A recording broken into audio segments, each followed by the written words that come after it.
This class is part of the Lessons in Tanya project. More classes available at lessonsintanya.com. Major funding for this Tanya class is provided by the Mettel Corporation. Additional funding is provided by Tanya students like you. Lessons in Tanya. The Tanya of Rabbi Schneur Zalman of Liadi, taught by Rabbi Ben Zion Krasnianski. Tanya's text elucidated by Rabbi Yosef Weinberg. The bottom of page 497, second paragraph from the bottom. The Torah and the mitzvot are an activist program for the Jew and for the Jewish people. It's through the Torah and the mitzvot that the Jewish people are actually bringing about the Messianic era, the coming of Mashiach. We actually bring about the coming of Mashiach. Mashiach is not just a reward. Like we do Torah and mitzvot, we do good, and God rewards us, and He does good for us, and He brings us Mashiach. No. The Torah and the mitzvot, this is an activist program through which we make it happen. We bring Mashiach. We make it happen. We bring it. How do we bring it? All of the mitzvot involve our physical self, our natural self, our physical selves, our bodies. Not only ourselves, but also the world around us. Because in order to do the mitzvah, you have to have strength. You have to have physical strength to do the mitzvah. What gives you the physical strength? It's all the food that you ate that gives you the physical strength. In order to do the mitzvah, you have to pay. You have to pay money in order to purchase the object of the mitzvah. What enables you to go ahead and to purchase the object of the mitzvah? It's the business that you did and everything that you've done in order to enable you to physically do the mitzvah. So when you do the mitzvah, you connect. You're actually connecting your physical self, your natural self, and the world around you. You're connecting and transforming it into something godly. So when the Jew does a mitzvah in this physical world, you're actually changing the very material, the very fabric of this world is changed. That this world changes from being something material into something godly and holy. And it's a result of this change that ultimately this will lead to the Messianic era, the coming of Mashiach. Because each and every one of us, each and every Jew is given a portion of this world. And that's what he's going to explain now. And together, collectively, when each and every Jew elevates and transforms the world, our portion of the world, then together we elevate and we transform the entire world. And once this entire world becomes a godly place, a dwelling place for God, when we do a mitzvah, we make this world a home for God. God says, I feel at home in this physical world. And that's the purpose of creation. God desired to feel at home in this physical world. Where is God's essence revealed? God's essence is revealed only in this material world, this physical world, which is the least likely candidate. You would think that godliness should be revealed in a more spiritual world, in a more sublime world. None of us would suspect that where is God's essence revealed? In the most unsuspecting place in this physical material world. Because this world seems to be completely disconnected. The higher realms, the spiritual realms, the higher levels of consciousness, they're obviously, the world, their energy is connected to its source. Those worlds are connected, feel and sense that there is a source. They're somewhat connected to godliness. This world, there seems to be a complete interruption. This is the egotistical world, an arrogant world, a very self-centered, self-absorbed world, which doesn't even acknowledge that there is a source. We don't sense like we're the light that's connected to its source. We feel completely independent. So much so that the world even denies that there is a source. Nature, Mother Nature. As if there is no need to explain itself. Why am I here? Who created me? I am because I am. So this world would seem to be the least likely candidate for a dwelling place for God, so to speak. A place where God says, I feel at home. A place where God's essence is fully revealed. Without no concealment. And yet, this is the place that God desired. We don't understand it. But God desired that out of all the worlds, it's this world that God could completely manifest His essence. The higher realms, religion, spirituality, the higher realms, the higher levels of consciousness, the sublime worlds, the angelic world, the heavens and the heaven of heavens, that's a downgrade for godliness. That's not where God could reveal His essence. That's only a glimmer of a ray. That's nothing in comparison to God, who's the Son, the essence, the source. Where is this source completely revealed, the essence completely revealed, God's essence completely revealed, unscreened? It's only in this physical material world, in this egotistical world. Because only God can create a world, an ego. And when we take this egotistical, this material, physical world, when we take this raw material, which appears to be the antithesis of godliness, and we do a mitzvah, we take the leather hide of the animal and we put on the tefillin, and we take the leather hide of the animal and we write the Sefer Torah, and we take the money and we give it to charity, and we light the Shabbat candle, and we eat kosher, anything, all of the mitzvot.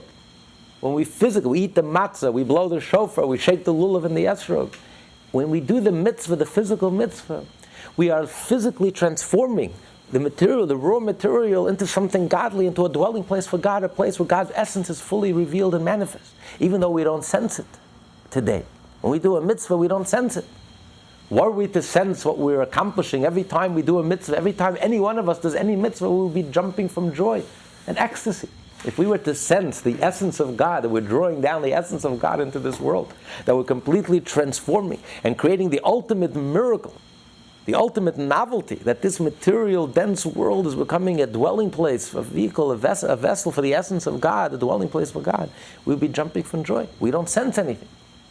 It's the real tzaddik, the righteous person, the holy person, the one or two in a generation that senses the divine and the godly every time they do a mitzvah. And they jump from joy and ecstasy every time they do a mitzvah. For us, it's more, we have to discipline ourselves. We have to force ourselves to do a mitzvah. It's a struggle. It's a constant daily struggle and daily conflict. But just armed with the knowledge, what we're accomplishing, that even though we don't sense it today, but we know that as a result of our mitzvah, as a result of our effort, and as a result of our collective effort, one day there'll be a moment, and it can happen literally this very moment, one day there'll be a moment when the essence of God will be fully revealed in this world, when we'll sense godliness. Till today it's hidden, it's concealed, we don't sense it, we don't feel it, we don't realize everything that we've accomplished over the last 300 years. But it's there. The energy is there, the reality is there. We are changing the world one bit at a time. And we have drawn down godliness.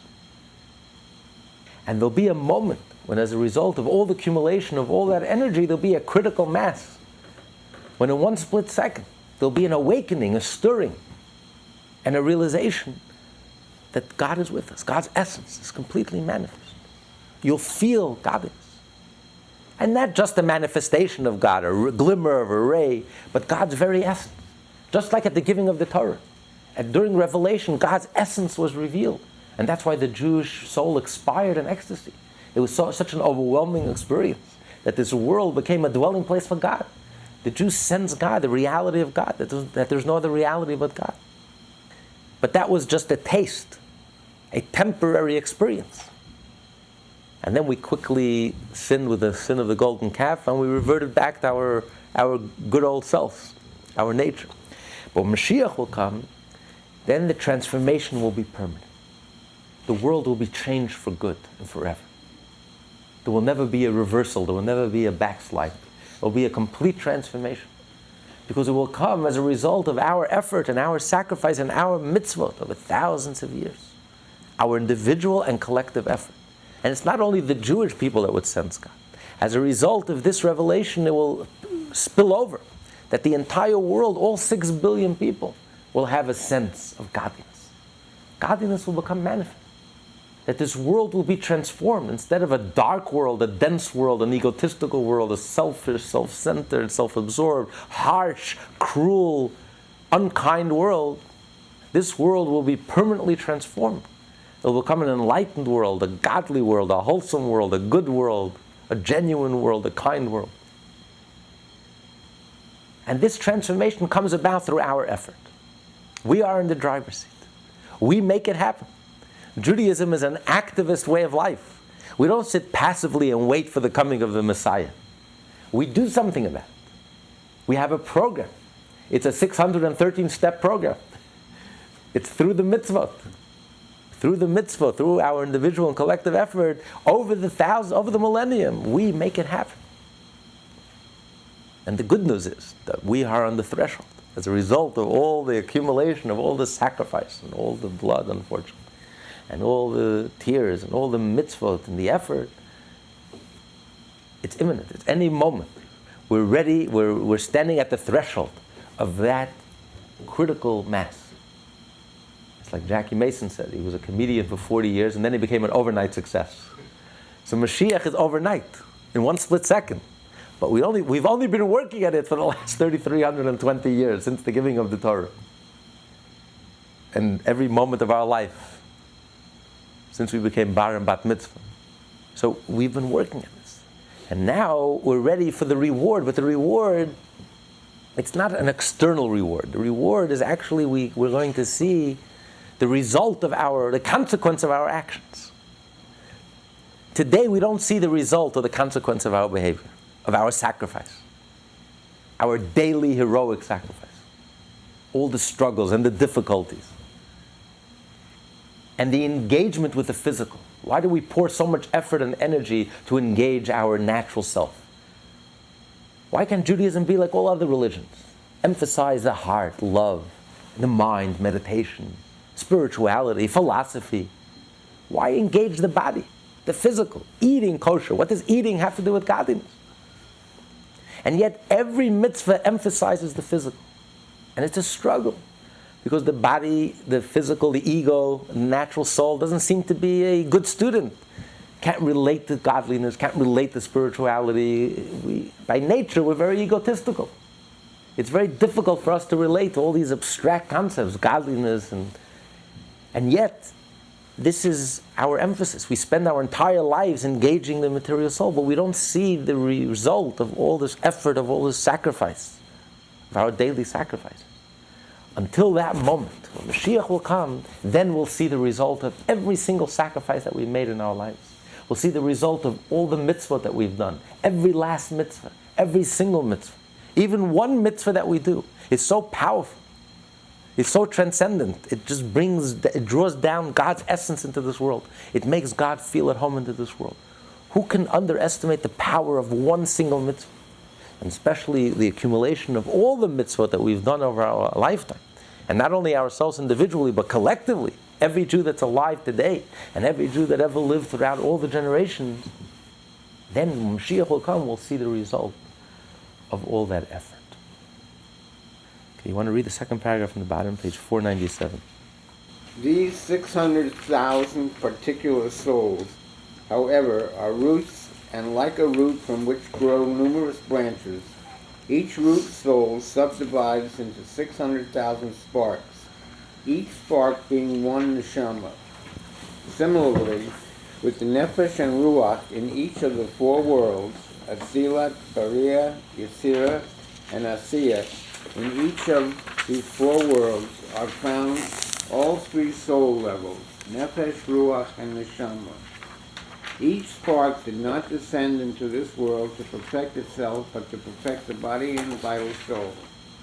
As the Alter Rebbe will soon conclude, having touched upon the subject of the soul's descent, however, he adds a parenthetical comment, emphasizing the magnitude of this descent. On entering this world, a soul may perhaps attain the loftiest heights of love and fear of Hashem that are experienced by a perfect tzaddik. But even this cannot compare to the love and fear that it experienced while in the spiritual world before its descent. So he's saying that although there are more than 600,000 Jews, but that's like the archetype. The entire Jewish people are divided into 600,000 souls that left Egypt, and each of these souls has 600,000 sparks. So all the Jewish people throughout the generations, each one of them was assigned, has an assignment, was a portion of this world. And if you look in Jewish history, there's a method to the madness of exile. God moved us around the world because the Jewish people over time had to elevate the entire world. So every country that we lived in and we interacted with, we elevated the sparks of that country, all the holy sparks. And once the Jewish people finished their assignment and they elevated all the sparks, and they left no sparks behind, then they moved on. They were expelled or they moved on. But everything is divine providence. It wasn't just by accident. At first, we lived near Israel, in close proximity to Israel after the exile. And then Jewish life flourished in Babylonia and Iraq. Then Jewish life moved farther out to North Africa, Western Europe, France, Germany. That's where Jewish life flourished. Spain. Then after the Spanish Inquisition, the Jewish center shifted to Eastern Europe. And that became the new center of Jewish life for the Ashkenazic Jews. And then the Jewish life shifted to the lower hemisphere, to the Americas, the United States.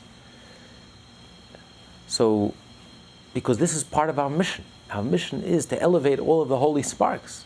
So God spread us throughout all the world, different cultures, different milieus, so that each and every one of us, individually and collectively, we should elevate all of the sparks.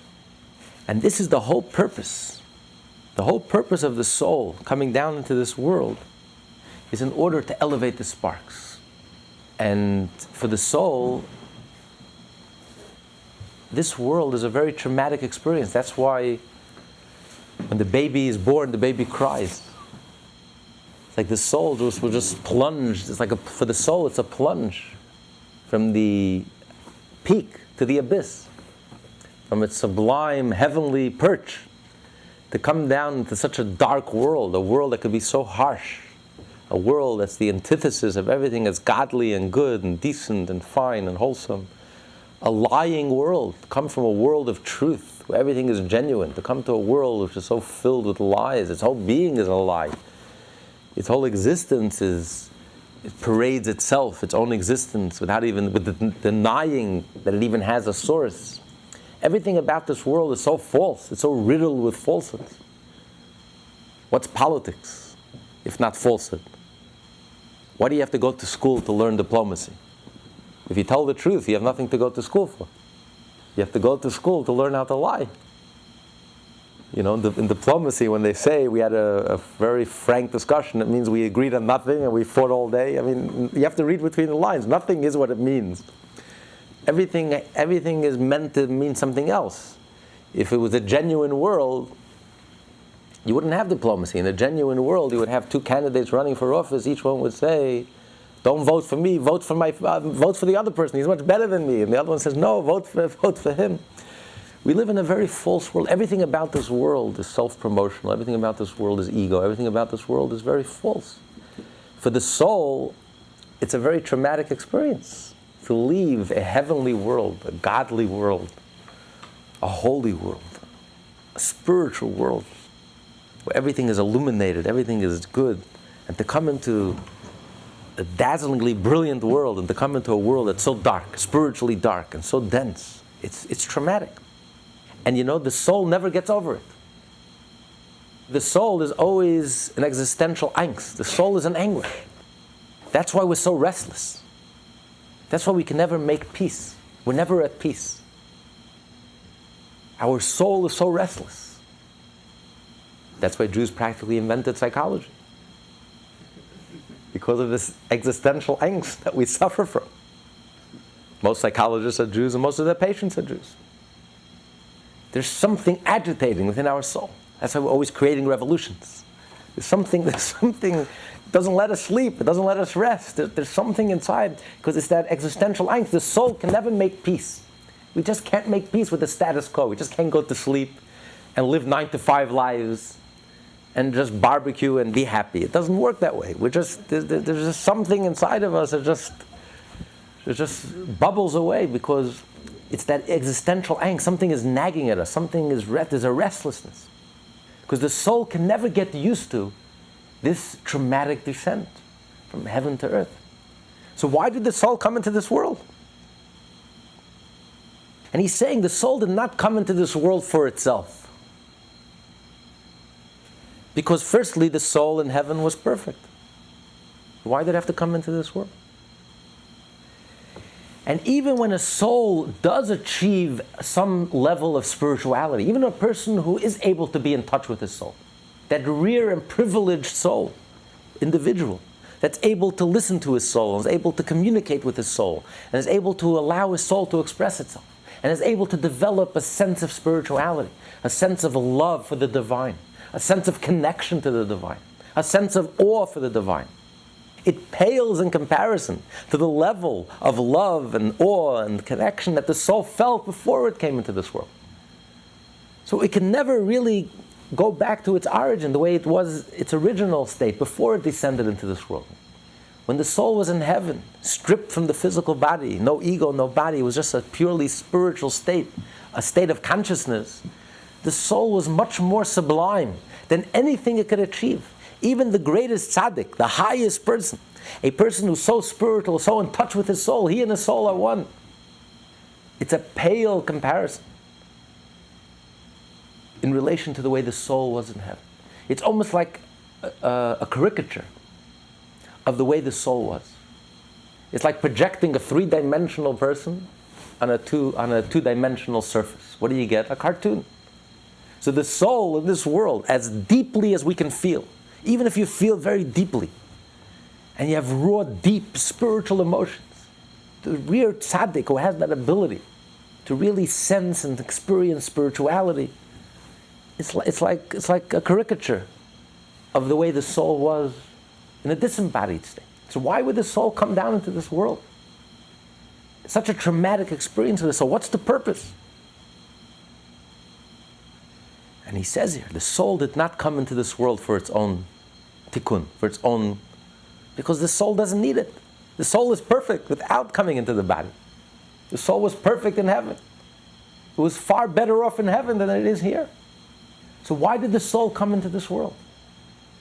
What can justify such a traumatic experience for the soul? And every day of our lives we have to justify this trauma because the soul never gets used to it. It's in constant pain. How do you soothe the pain of the soul? How do you justify this traumatic experience?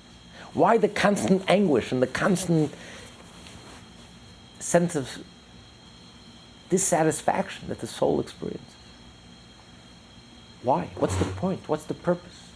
And the purpose is the soul entered into the body not for its own sake, but the ultimate purpose is to elevate the animal soul, to elevate our egos, to elevate our bodies, to change, to make a dent in our egos, to make a dent in our bodies, to elevate all those holy sparks that are within the physical, within the material. And that's why the whole emphasis of a Jew has to be your personality, your character. If your soul doesn't affect your personality and your character and doesn't change your behavior and doesn't change your real day-to-day self, then why did the soul come into this world? The soul was perfect before it entered into this world. And for the soul, this whole experience is just very painful and traumatic. The whole purpose was to elevate the sparks that are found in the physical, in the natural soul, in the material world. And it's only by elevating the sparks that the soul fulfills God's desire. God's desire to have a home in this world, to feel at home in this world. That His essence should be fully revealed and manifest in this world. Through our mitzvot. And then the soul is truly elevated. When the soul fulfills and carries out God's desire, fulfills its mission as God's ambassador into this world. We are God's representative. We were sent on a mission. I am God's ambassador. God sent me into this world. I am His personal emissary. I represent Hashem, and I'm here to bring Hashem into this world, to bring God's essence into this world. How do I bring God's essence into this world? By using my arms to light a Shabbos candle, using my arms to do a mitzvah, to do kindness, to give tzedakah, using my arms to put on tefillin, to fulfill the 613 mitzvah. By elevating and transforming the physical world around me and connecting it with godliness by doing a mitzvah, which touches every aspect of my life. That's my mission, that's my purpose. And when the soul fulfills its mission, then the pain is soothed, the soul is elevated. Because the soul has brought God's essence into this world. And as we learned earlier, as great as the soul is, as perfect as the soul was in heaven, the soul is limited. It's finite. But when you fulfill your mission, and you become God's representative and ambassador and emissary, and you draw down God's essence into this world by you fulfilling Torah mitzvot and you leading a Jewish life in thought, speech, and action, then you become connected with the essence of God. The soul is elevated to a place that the soul could never achieve on its own. It's only through the physical mitzvah that the soul is elevated. The soul comes in contact with the essence of God. In heaven, the soul doesn't know what God looks like. It's when the soul comes into this world, when we fulfill our mission and fulfill it joyfully, that's when we become connected with the essence of God. So that's the entire purpose of the soul's descent, traumatic descent into this world. So could you imagine every day that goes by and we don't do a mitzvah? How do we justify every day that we live in this world and we don't do a mitzvah, we don't do something Jewish? We don't do a Jewish act on that day. We don't study a little Torah, say the Shema, give a penny to tzedakah, light a candle, do a mitzvah, put on the tefillin. How do we justify the pain of the soul? The angst, the existential angst that the soul experiences. Even if we don't feel it, it doesn't change the fact. The fact is that the soul is in anguish. The soul is crying. Just because you don't hear that cry, just because we're so numb and our senses are so dulled and we're so complacent that we don't feel any anguish, it doesn't change the reality. The reality is that we're in anguish and we're not happy.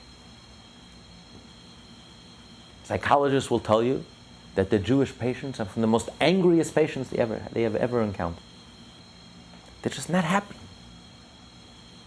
We had one of our speakers in our Shabbatons.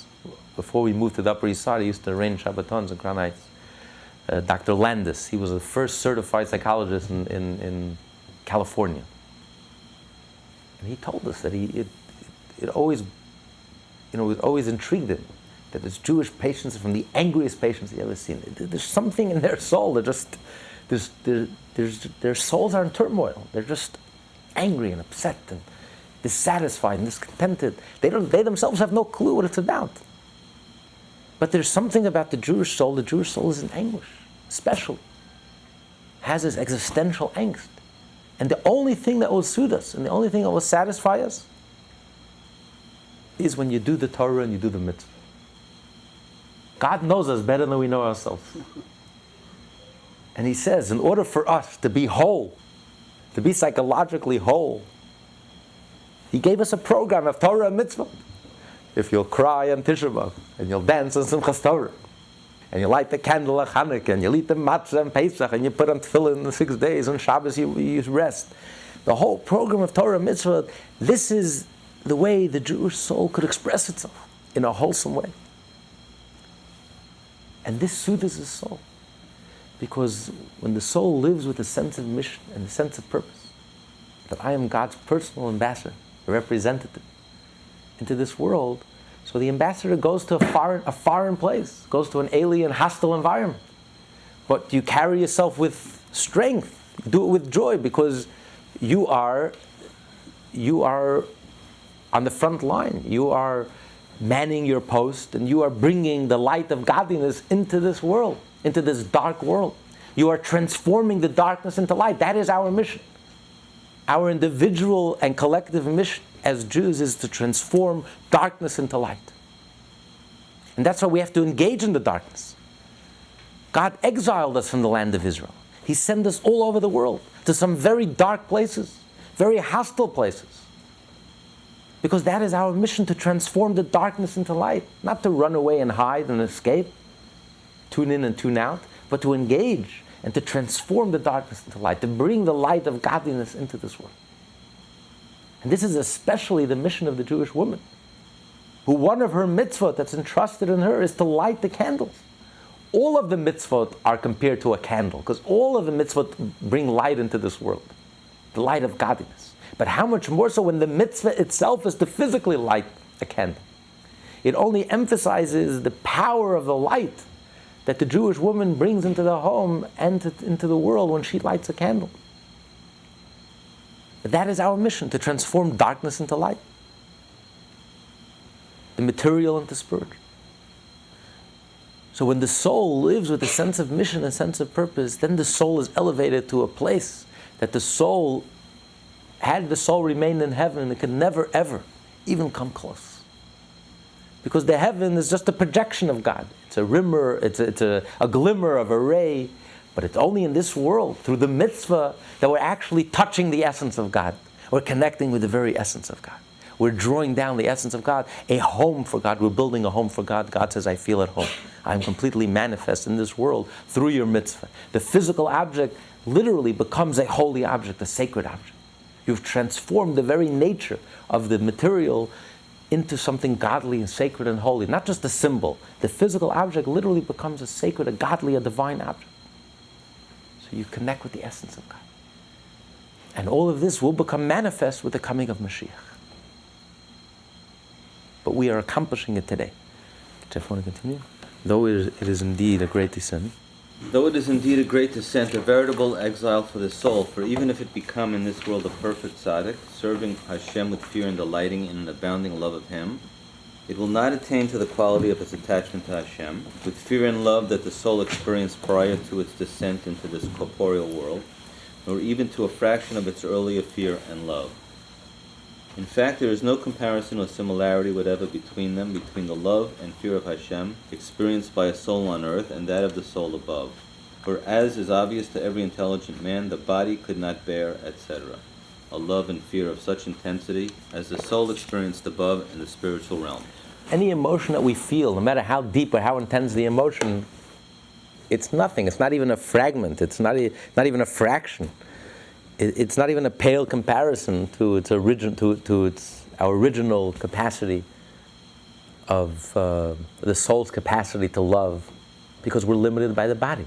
See, even the complete tzaddik, even the perfect tzaddik, the highest level, is very limited. We're limited by our bodies. We're physical beings, and we're finite. Continue.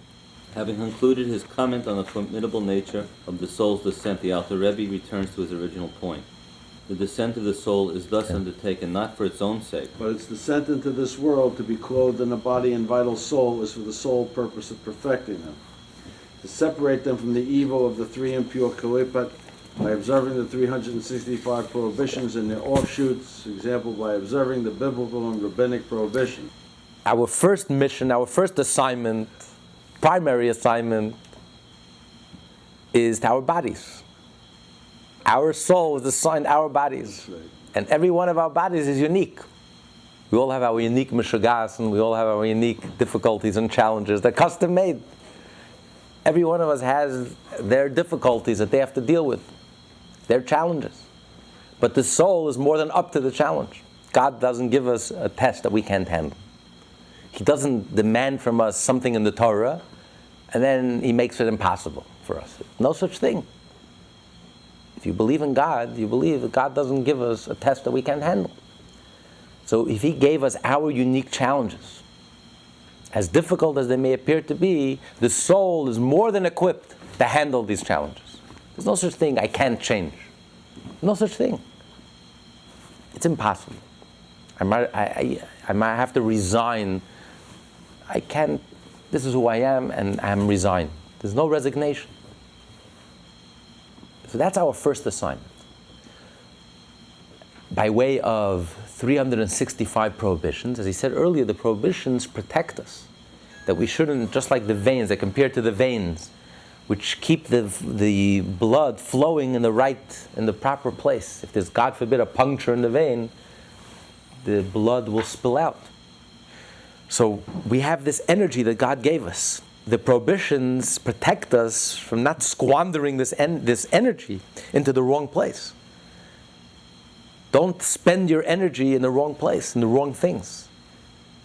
Maintain your passion for the right things. Your blood, your passion, for the right things. So the mitzvot, the prohibitions protect us. Channel our energy into the right way. Protect us not to squander our energy and that passion, that life, and that vitality that God gave us into negativity. That's the effect of the prohibitions. And then, of course, the positive mitzvot, the active mitzvot, continue.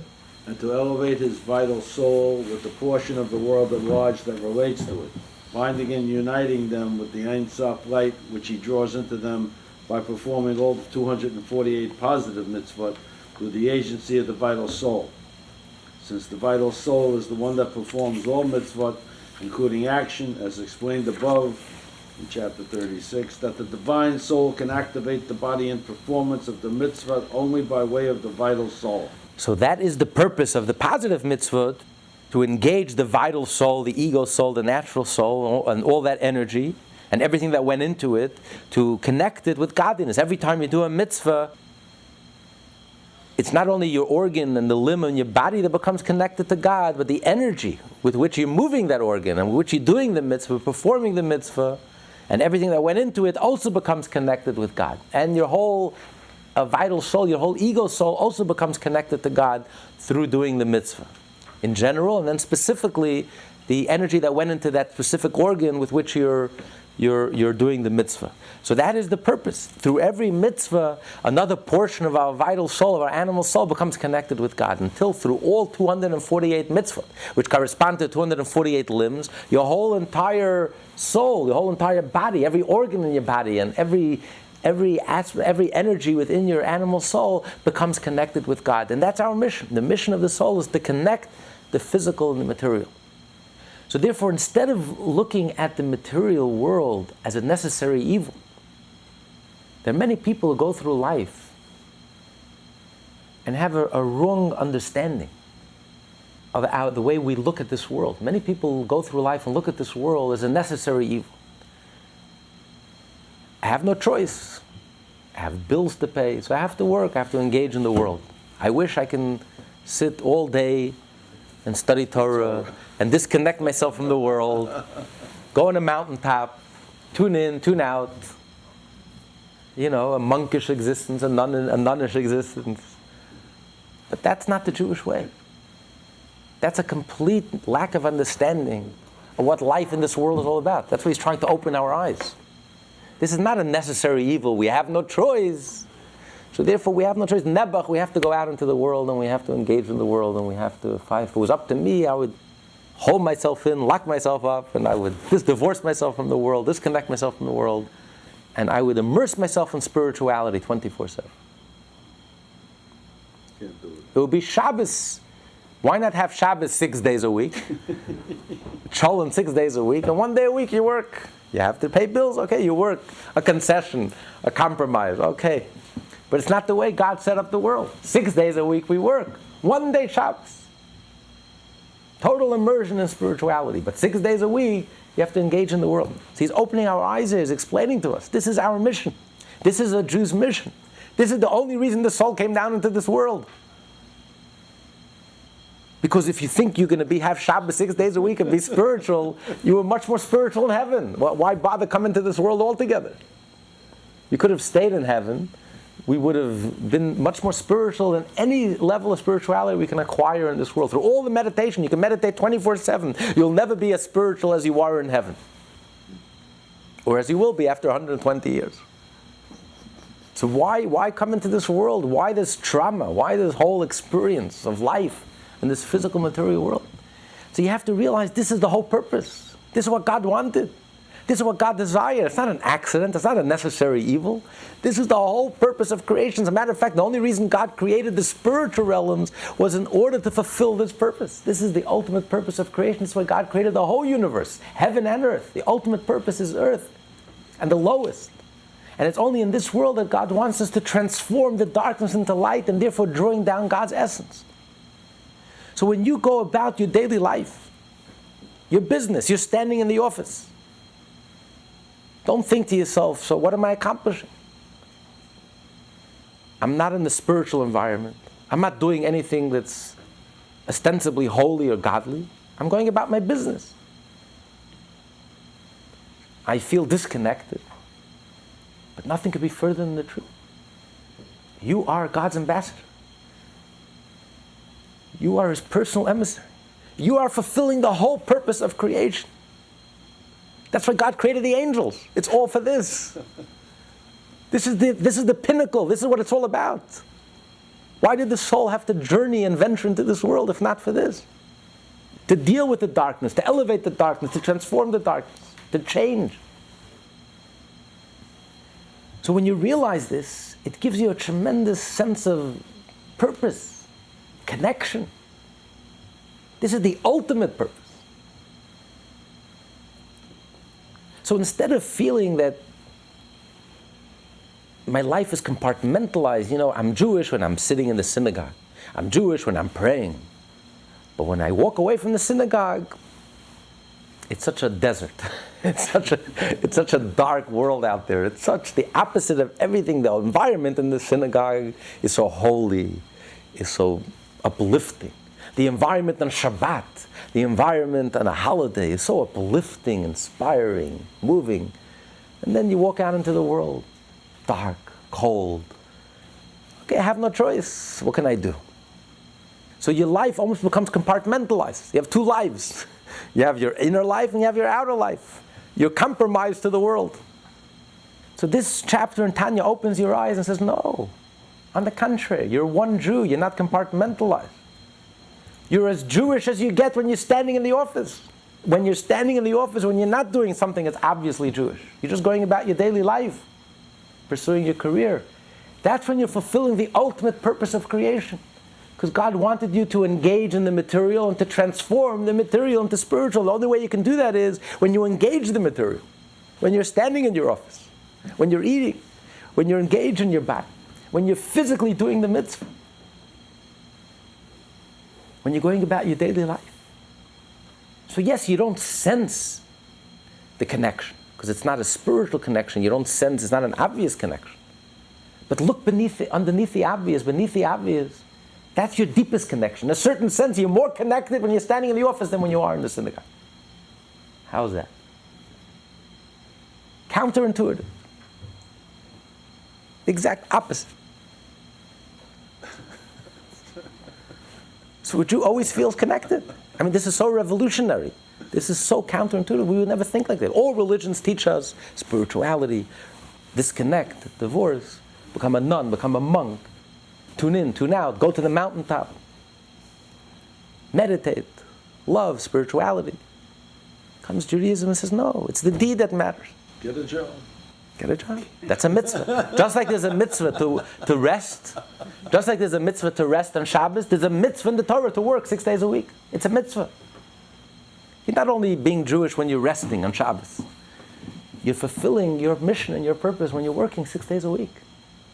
That's the whole reason your soul came down to this world. So this opens your eyes. Suddenly you realize that you're connected 24/7, whatever you're doing, especially when you're engaging in the material world. How deep that connection is. How profound that connection is. It's then that you're fulfilling the whole purpose of creation. You're God's personal messenger and ambassador to bring God's essence into that darkness, to transform the material into something godly, into the spiritual. Wow. Changes your whole attitude, your whole perspective. Suddenly the world is not it's not the inside versus the outside. You're not frightened by the world. You walk confidently. You carry yourself with pride and dignity. And you go about fulfilling your Jewish mission with a sense of joy, a sense of purpose, a sense of connection, connecting. We are the connectors. We are the lamplighters. That's our mission. To light up the darkness. We compare to stars. The stars light up the darkness, the night. You can navigate by the stars. That's our mission, to be a light unto the nations, to transform the darkness into light, to bring light into these dark places. Not to surrender to the darkness or succumb to the darkness, but to change the darkness, transform the world. And when you go about your business, and like he said here, you do business in an honest way. You're not violating any of the prohibitions between man and man, God forbid, or between man and God. You're doing business honestly. Not like Laban did business, but like Jacob did business. The way a Jew does business. You do business honestly. There are responsibilities, employer, employee, and vice versa. And then when you go about doing your business properly and honestly, and then you take that energy and you take that money that you've accumulated and acquired and you use it to do a mitzvah, you give tzedakah, you take that energy and you study Torah with that energy, and you do a mitzvah with that energy, then you're connecting the whole world. That's our mission, to connect. Connect our bodies, starting with our souls, to connect the world around us, to connect everything we interact with, everything we come in contact with. We connect. We put a mezuzah on the door, and suddenly our whole home becomes connected to God. And everything that happens, all the activities in our home that we socialize, not only when we do something that's ostensibly spiritual and godly, our homes, our daily lives, everything becomes connected with God. That's the whole purpose of Judaism. That's the whole purpose of the Torah, of creation. So suddenly you look at this world, becomes a friendlier place. You realize the holy potential that we have in this world. As we go about our daily lives, we have the potential to connect the whole world to Hashem. We have the potential to satisfy God's desire, God's wish, that He have a dwelling place, that He feels at home in this world. We have the potential to transform the darkness into light, to perform the ultimate miracle, the ultimate creative act. So this chapter is very revolutionary. It changes your whole approach to life. And instead of allowing the world to define itself for you, the Jew is not afraid to tackle the world head on, to utilize all modern technology and to utilize it. And we will define the world according to our terms. We don't have to allow the world to define itself for us. The world defines itself as a jungle, as the Wild West. No morality. Just be smart. Let's see who can get away with murder, how long. That's how the world defines itself, but that's not how we have to define ourselves. We define this world in Jewish terms. We do business honestly. Not because we can get away with it, because there's a God in this world. Our whole being in this world is only to transform the darkness into light. And therefore we're not afraid of the world, because this world is God's world. This world is potentially a dwelling place for God, a place that God says, I feel at home. It doesn't have to be a jungle, it doesn't have to be the Wild West. This world is a Garden of Eden. God created the world, it was a Garden of Eden. When the Jews stood at Sinai for a brief moment, once again this world became a Garden of Eden. We got a taste of the future. When Mashiach will come, this world will permanently become and forever remain a Garden of Eden. A good world, a godly world, a wholesome world. Not only in the synagogue and in the Beit HaMedrash, in the streets on Park Avenue. And we are bringing about this world today through our mitzvot, through our going about our daily lives and fulfilling all 630 mitzvot which affect every aspect of our life, our business, our homes, every aspect of our relationships. We bring about this reality. We make this world happen. We are God's emissaries and ambassadors to bring about this reality. So this gives us tremendous encouragement, tremendous inner strength to overcome our personal challenges, to overcome our struggles, to face the sacrifices, the small sacrifices, the greatest sacrifices that we have to make, the imaginary challenges and the real challenges that we have. Most of them are imaginary, but even the real challenges that we have. This gives us the strength and the courage and the sense of joy. That we don't feel doomed, the rest of our life. We're going to have to struggle. It's so much easier just to resign, throw in the towel, and let me move on to something easier. Why bother? Why deal with those areas in our life that are so difficult to deal with? That the more we change, it seems to be the more things stay the same. we're not budging. So why don't I just quit while I'm behind and just focus on those areas of my life that are easy? That's not the Jewish approach. This gives us encouragement. Yes, life is a struggle. Yes, it's difficult. Yes, especially those areas in your life that are most difficult are the most important areas in your life. That's the darkness that you have to change. It was custom made for you. That darkness, that challenge was custom made for you. And you have the ability to overcome. Don't be discouraged. Don't give up hope. Learn this chapter and you realize that that's where God's essence is. That's where our Fort Knox is. That's the whole purpose the soul came down into this world. So you're going to give up the areas in your life that are difficult, you're going to focus on the areas in your life that mean nothing. Then your whole existence here was a waste. What's the point? What's the purpose? Why did it's not necessary. Why did the soul have to come into this world? He would have been happier off staying in heaven. The only thing that can justify this traumatic descent is only when you fulfill your purpose, when you engage in the darkness and transform the darkness into light, when you physically do the mitzvah and do the right deed and do the right thing. On the bottom of page 499. It is likewise written in Ex Chaim, portal 26, that the divine soul itself does not need perfecting at all, and there is no need for it to be embodied in this world, in a body and vital soul, except to draw down light to perfect them, the vital soul and the body. And this parallels exactly the mystery of the exile of the Shekinah, whose purpose is to refine the sparks of holiness which fell into the klipat. So too does the divine soul enter into exile within the body and vital soul in order to perfect them and to extract from them the sparks of holiness which they contain. The foregoing discussion enables us to understand the particular virtue of mitzvah performed through action. Creation and the soul's descent into the body were both intended for the purpose of elevating the body and vital soul, and thereby the entire world. He says the soul is a mirror of the Shekhinah, which is God's presence.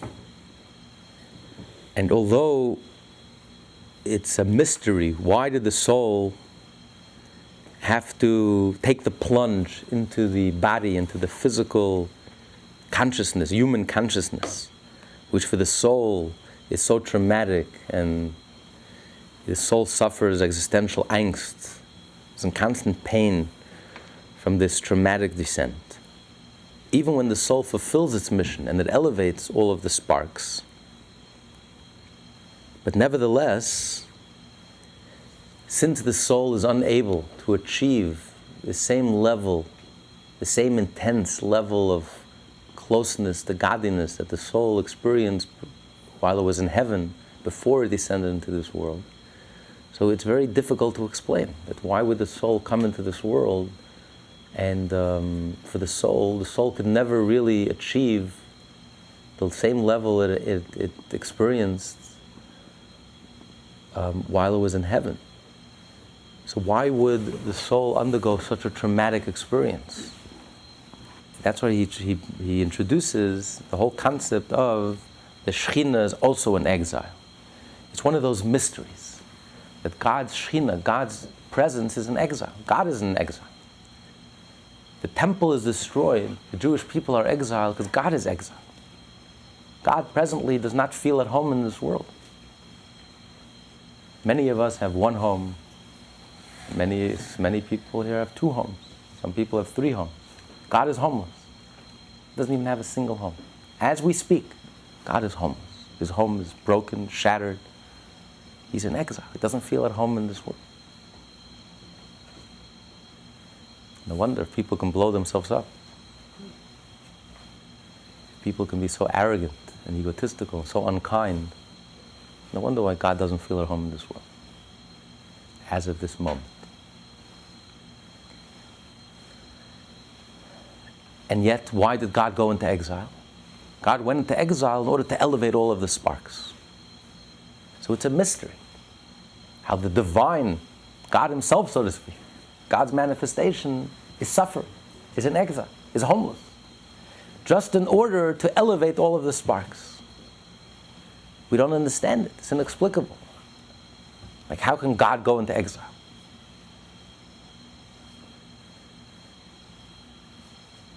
I mean, anything associated with God should be triumphant, should be victorious. Why is it that goodness and kindness and godliness seem to be on the defensive? In the battle between Athens and Jerusalem, it seems that Athens is triumphant. Jerusalem is in exile.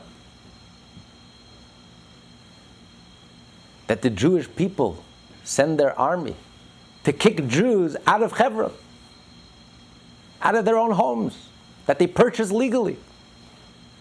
In the most publicized first real estate transaction in the world, in the Bible. And to say that a Jew doesn't have a right to live in Hebron, if a Jew doesn't have a right to live in Hebron, then we have no right to live anywhere in Israel. And to kick them out for the crime of being Jewish. Because some Arab Nazis doesn't want to see a Jewish face, so we're accommodating the wishes of Arab Nazis. Because they're so anti-Semitic and they can't stand to live together with the Jews. So we are accommodating this barbaric hatred. So let's get this straight. A Jew is allowed to live in Berlin, a Jew is allowed to live in Moscow, a Jew is allowed to live anywhere in the world. The only place in the world a Jew is not allowed to live today is in Israel, because he's Jewish. And we send Jewish boys to kick them out of their home.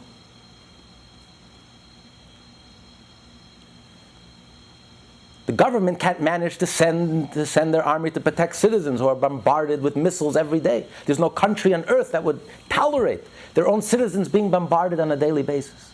This is the most basic human right that we have, is to live in peace.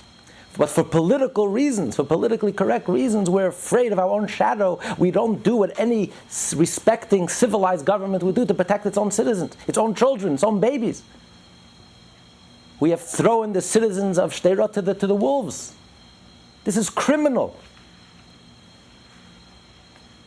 When we were attacked from Lebanon, the government, where was the army? It was a disaster, a fiasco. We couldn't protect, half of the country was sitting in bunkers because we couldn't get our act together. But when it comes to kicking Jews out of their homes, there we're organized. There we're tough. No, we have to do the right thing. We have to kick those Jews out of their homes. And the Prime Minister had the chutzpah to call this a pogrom when Jews were defending their lives. I mean, it's beyond, this is such an exile. Are we so out of touch with our soul? Are we so out of touch with reality? Are we so out of touch with truth? How low have we fallen? This is exile. It's a mystery. How God allows himself to be in exile. Instead of everything Jewish being triumphant, everything that's decent being triumphant, truth being triumphant, truth is trampled on. The citizens of Sderot are suffering on a daily basis, and Jews are being kicked out of their home. And we're negotiating to kick out 500,000 Jews from the West Bank. It's mind-boggling. This is such a mysterious exile that God allows himself to be on the losing side, so to speak. So nebuch, so weak. What happened to courage, to strength, to standing up for what's right, standing up for truth?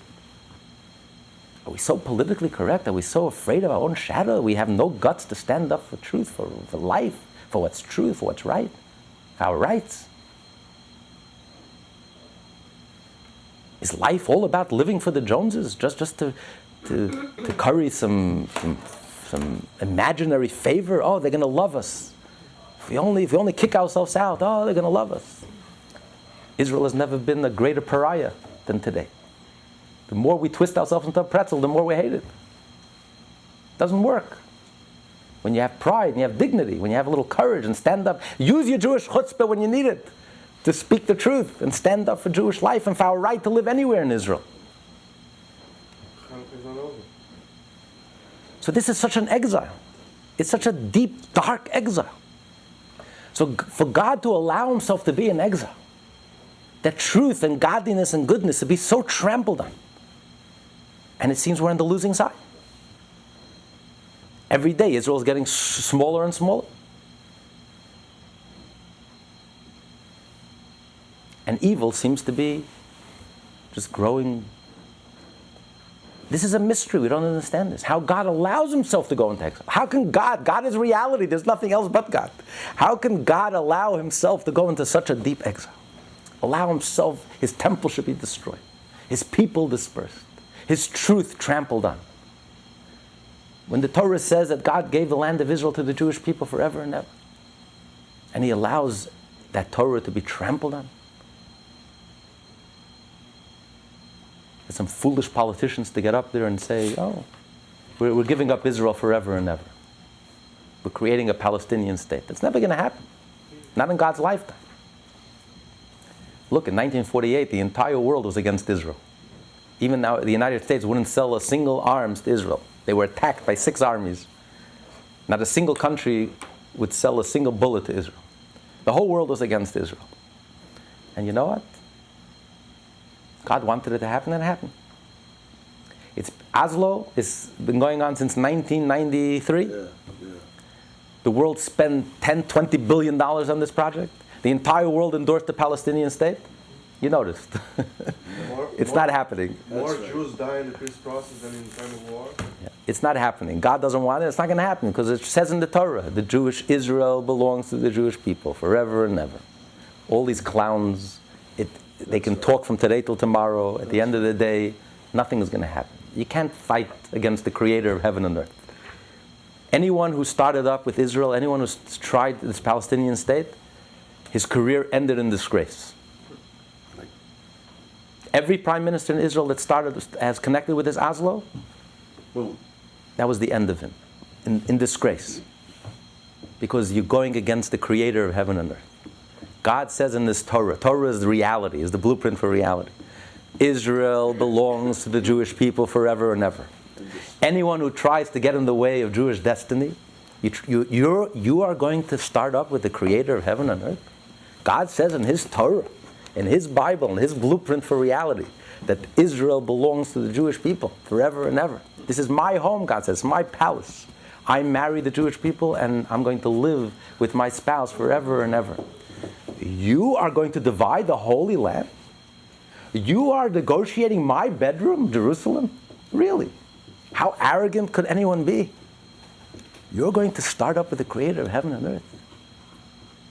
And look, it's not working. It never will work. It can't work. Because this is reality. Torah is reality. But despite the fact that Torah is reality, and God is reality, and the Jewish people are reality, we've survived and outlived all our enemies. But God allows himself to go into exile. He allows that truth to be trampled on. Temporarily. It's very painful. It's very painful to see a Jew in exile, such a deep, dark exile, to be so alienated from your Jewishness, from your own heritage, from your own Torah, from your own truth, from your own values, your own principles. But God allows this to happen. This is the mystery of the exile of the Shekhinah. It makes no sense to us. It's inexplicable. How can something so truthful, so genuine, so powerful be destroyed and trampled on? And even though it's only temporary, because inevitably the truth will triumph, inevitably we'll experience the redemption, because the truth at the end of the day will win. There's no question about it. It's not even in doubt. Jerusalem will triumph at the end of the day.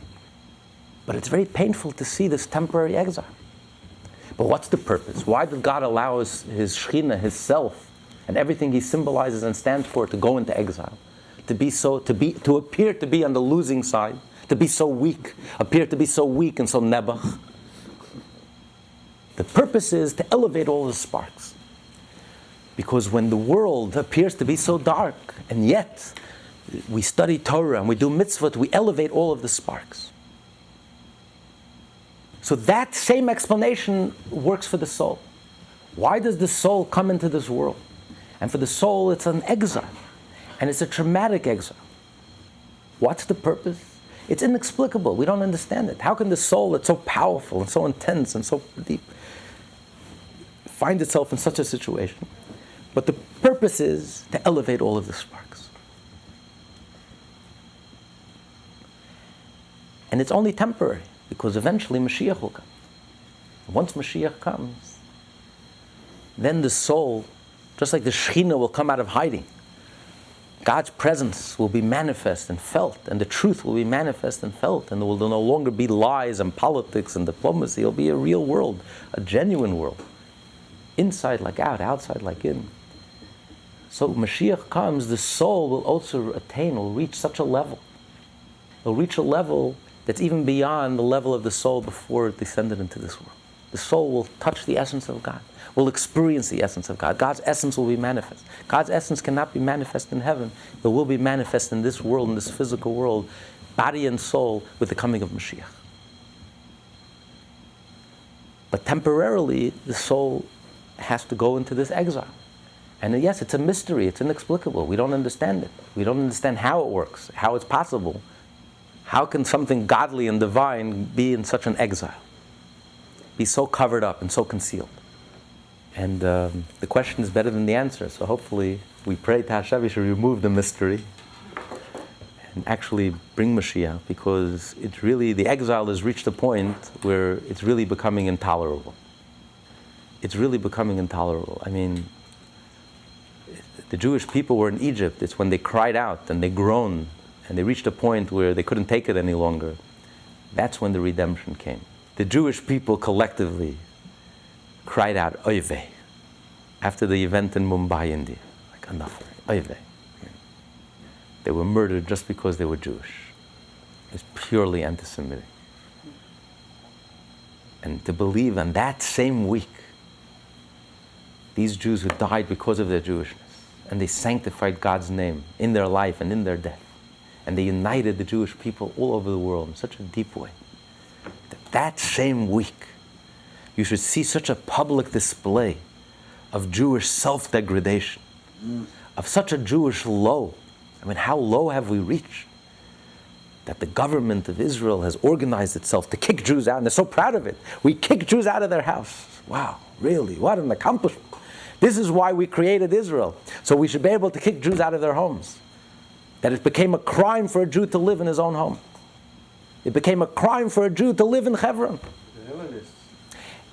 And they are called the instigators. What are they instigating? What are these settlers fighting for? Settlers became a dirty word. It's amazing. 15 years ago, the settlers were the heroes of Israel. With the power of the media, overnight, the word settler became a dirty word. What exactly are the settlers? What are they fighting for? They're fighting for a Jew's right to live anywhere in Israel. If a Jew can live in Berlin, do you know how many Jews there are in Berlin? 20,000.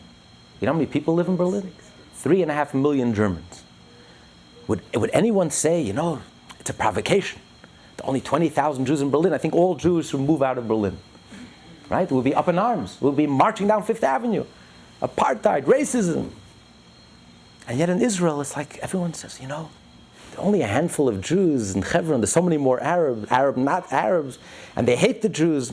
It's a provocation. Why are we provoking them? Let's move out of Hebron. I mean, think about it. It's so absurd. People just parrot nonsense, parrot propaganda without even thinking what they're saying. A Jew can live in Moscow, can live in Berlin, but God forbid to live in Hebron. Why? Because some Arab Nazi, we're accommodating some Arab Nazi who hates a Jew so much, who doesn't even want to see a Jewish face. So we're kicking them out and we're so proud of it. While missiles are flying on a daily basis and people are injured and hurt, and we do nothing. Israel has one of the mightiest armies in the world. And we can't even lift a pinky to protect our own people. What happened to the sanctity of life? What happened to that Jewish value, that core Jewish value? You save one life, you save a world. Have we become so desensitized? Have we become so disconnected from ourselves, our souls, our heritage, our values, our principles, our core values? Have we become like the terrorists? Is life expendable? Is life a game? It's about a New York Times article, a New York Times editorial. Is that what determines if we're going to act or not, if we're going to protect our citizens or not? Because what's the New York Times going to think? Who cares what the New York Times thinks? We have to teach the world about the sanctity of life, about morality. And the Torah says, if one life is in danger, it's World War III. The community has to mobilize and treat it like a war. And you have to win the war and defeat the enemy. There's no compromising. There's no games. There's no political games. There's no diplomatic games. There's no calculations allowed. When it comes to life, we're not allowed to make any calculations. Let the State Department yell. Let America cut off its $3 billion of aid. When it comes to life, we don't play games. And you know what? When Jews behave that way, like in 1967, during Entebbe, when Menachem Begin took out the Iraqi reactor, the world was in awe of the Jew. They respected us, and rightfully so. We had spirit. We had courage. And today, nebuch. Nothing. Surrender. Total surrender. We won the war and we're surrendering. It's so painful. It's so painful to watch this inner exile. We are living in Israel is a very rich country, materially rich. But to be so spiritually impoverished. That's right. This passivity is what makes them hate us. It's really mind-boggling. This is the mystery of the golus of the Shekhinah. How God can tolerate this. Because God is being trampled on. His Torah is being trampled on. His truth is being trampled. And he's silent and he allows. This is a mystery we don't understand. But the purpose is for us to elevate the sparks. But now we're all sighing the collective oiveh. Enough already. We can't take it anymore. Enough suffering. It's time for truth to triumph. It's time for will a real Jewish leader please rise? With a little pride, a little backbone, a little dignity, a little chutzpah when you need it. Will Mashiach please rise? This class is part of the Lessons in Tanya project. More classes available at lessonsintanya.com.